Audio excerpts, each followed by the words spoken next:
4 cup ময়দা, half table spoon লবণ এবং 1 টেবিল স্পুন চিনি ও সামান্য তেল দিয়ে একটা ময়াম বানাতে হবে। এর মধ্যে অল্প অল্প জল দিয়ে একটা নরম ডো বানাতে হবে।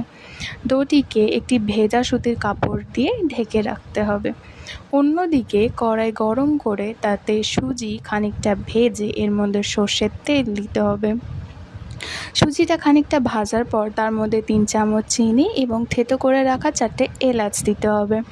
এলাচটা দিয়ে ভাজার কিছুক্ষণ পরে সেখানে 1 প্যাকেট গুঁড়ো দুধ দিয়ে নাড়তে হবে যতক্ষণ না কালারটা গোল্ডেন ব্রাউন হয়। কালারটা গোল্ডেন ব্রাউন হয়ে আসলে পুরটিকে নামিয়ে নিতে হবে। অন্যদিকে রেস্টে রাখা ময়দার ডো থেকে ছোট ছোট লেচি বানিয়ে নিতে হবে এবং এগুলিকে ময়দা দিয়ে ছোট ছোট রুটির আকারে বানিয়ে নিতে হবে। রুটিগুলির মধ্যে পুরটিকে ভরে ছোট ছোট পকেটের আকৃতি তৈরি করে নিতে হবে। এবার কড়াই গরম করে তাতে তেল দিয়ে তেলটি গরম হয়ে এলে পকেটগুলিকে একটা একটা করে দিয়ে সুন্দরভাবে ভেজে নিতে হবে। এরপরেই রেডি সুন্দর নাস্তা।